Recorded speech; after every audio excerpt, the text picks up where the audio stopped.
For 150 years, Zion Hill Baptist Church has been dedicated to service in the Atlanta community, nationally and globally. From its origin as a brush harbor sanctuary created by former slaves to becoming a tech-powered intergenerational community of faith, the story of Zion Hill's legacy of service is part of a rich and resilient journey that has helped to change lives, redirect futures, and restore hope for generations. Faithful to their commitment to love and serve, Zion Hill continues to answer God's call.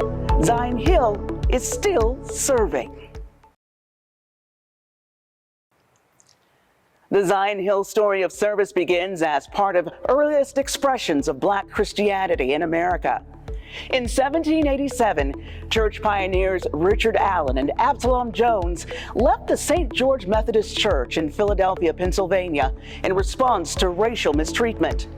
They formed a mutual aid society called the Free African Society, which became the foundation for the first African-American Christian denomination, the African Methodist Episcopal Church. A way to serve the needs of the community, mutual aid societies allowed people of African descent to pool their meager monetary resources to offer assistance to community members who had dire needs such as housing, food, clothing, medical services, and burial expenses. Before the abolition of slavery in 1863, these churches also served as stations for the Underground Railroad, which provided safe havens for slaves seeking freedom. This form of community care and action became the model for Black churches for generations to come. Churches like Zion Hill. It was into such a culture of responsibility for community survival and well-being that Zion Hill was born in 1872. As the church grew, its outreach efforts increased, expanding from local to global with its ongoing association with the National Baptist Convention that traces its history back to 1880, originally called the Baptist Foreign Mission Convention because it committed to spreading the gospel on the continent of Africa. On a local level, serving became more intentional under the pastoral leadership of the Reverend W. W. Floyd, who during the years 1899 to 1916 established Zion Hill's Missionary Society, specifically organized to care for the needs of others in the community. From 1943 to 1971, Reverend Levi M. Terrell extended service far beyond the walls of Zion Hill. He held a weekly radio broadcast, record-breaking rallies, and implemented social programs for community members. He also served as president of the General Missionary Baptist State Convention and as a vice president of the National Baptist Convention during the presidency of Reverend Joseph H. Jackson. These two, along with a cadre of officers, led the purchase of a freedom farm in Tennessee to provide a haven for Black farmers divested of their land during the Civil Rights Revolution. For the next 20 years, from 1972 to 1992, Zion Hill's call for action led to expanded outreach under the Reverend Larry H. Williams, which included a regular Sunday morning radio ministry, the provision of Thanksgiving meals to families in need, and the beginning of the scholarship program that promoted education on the undergraduate, graduate, and professional levels. This set the stage for a transformation that would make the name Zion Hill synonymous with love and service under the leadership of Reverend Dr. Aaron L. Parker and First Lady Sheila Smith Parker.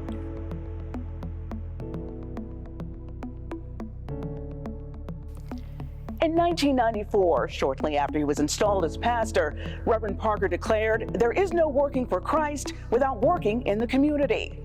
Under the church motto, "Living to love and loving to serve," Zion Hill's clarion call for strategic outreach has flourished for the past 28 years with Pastor Parker's undaunted embrace of outreach on a structural level, with the establishment of the Outreach Endowment Fund and the church-wide Care to Love Outreach Ministry, which requires that most Zion Hill ministries develop an outreach component. For nearly 3 decades, with God's anointing and uncompromised faith, Pastor Parker has led the church in establishing more than 45 ongoing community outreach ministries on the local level, providing services to nursing homes, hospitals, children's services, health foundations, schools, and shelters.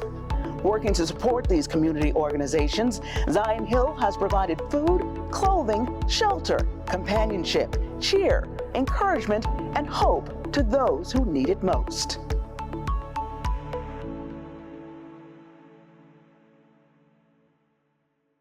I can't tell you enough how much it means to have your ministry be a part of our community, to help partner with our families and to help take care of them. So I just want to say thank you for what you do, because you help those who have been widowed, those who feel like they're now the least of these, be maintained and felt as if they're the greatest of these. So again, thank you for your dedication to making sure that those who don't have, and even those who do have, are just loved. My name is Dorothy Sims, and I am the Activity Director at College Park Healthcare Center. And I would like to say to the Outreach Ministry, from the staff and residents at College Park Healthcare Center, we would like to say thank you for all you do in our home all throughout the years meaning about 25 or better. The ministry is helpful in so many ways. Not only during the holidays, they make sure all our residents are blessed with the gift of love and compassion. Our residents look forward to the service they provide on every third Saturday faithfully. Again, we would like to say thank you to the Outreach Ministry of Zion Hill. I'm Anita Beatty, and I work at the Task Force of the Homeless. And I want to start out by thanking the courageous, loving leadership of Dr. Aaron Parker and all of the folks who... This church has been a godsend for our program, Hope Hall. This church has been very helpful in us doing our GED. Now, Fulton County decided not to give us the kind of money we needed to make it a first-class program because we needed teachers. Zion Hill provided those teachers. I've been with Fulton County Accountability Court, and if you don't know what that is, basically that is the mental health and drug court. We have one of the largest drug courts in the country. We have 566 individuals that have committed felonies, most of them non-violent crimes, that are trying to rebuild their lives. And what Zion Hill does is gives them an opportunity to change their lives. My mom calls me Ken Ken. My friends call me Kim. I am 10 years old. I am in the 4th grade. I attend the Boys Integrity Academy in Riverdale, Georgia. I have S. beta thal sickle cell disease. I was 5 years old when my mom explained to me about my disease. The main thing I want to point out today is I have sickle cell disease, but the disease does not have me. Today we bring you greetings from the Sickle Cell Foundation of Georgia. I first want to say special thanks to the church for having us here. I want to acknowledge Deacon Thomas Williams and the Mighty Men of Zion Usher Board. Just to give a brief history of what this church and the Usher Board provide for us. The Mighty Men of Zion Usher Board relationship with the foundation has been in place for over 20 years. They have donated fully stocked baskets to sickle cell families, donated dozens fully stocked Christmas stockings to sickle cell children. Advancing the church's mission did not stop there. In 2002, the congregation agreed to form the Zion Hill Community Development Corporation, a nonprofit organization that caters to the needs of residents in South Fulton County, Georgia, where to date, more than 15,000 people have been supplied with essentials for living. Annual educational aid to support the Atlanta University Center schools has helped to further the education of students at Morehouse College, Spelman College, Clark Atlanta University, Morris Brown College, the Interdenominational Theological Center, Morehouse School of Religion, and Morehouse School of Medicine. We believe in education. We firmly believe in education. And we do so here today just to offer this small token to say that we are grateful for the work that you as educators do, and we want to know that you have our continued support. It might not be a lot, but it's steady. You can count on it, coming every year. Nationally, Zion Hill responded to aid in the water supply crisis in Flint, Michigan, and has provided disaster relief following hurricanes and tornadoes in Louisiana, Georgia, Alabama, Florida, Texas, Mississippi, Tennessee, and Kentucky.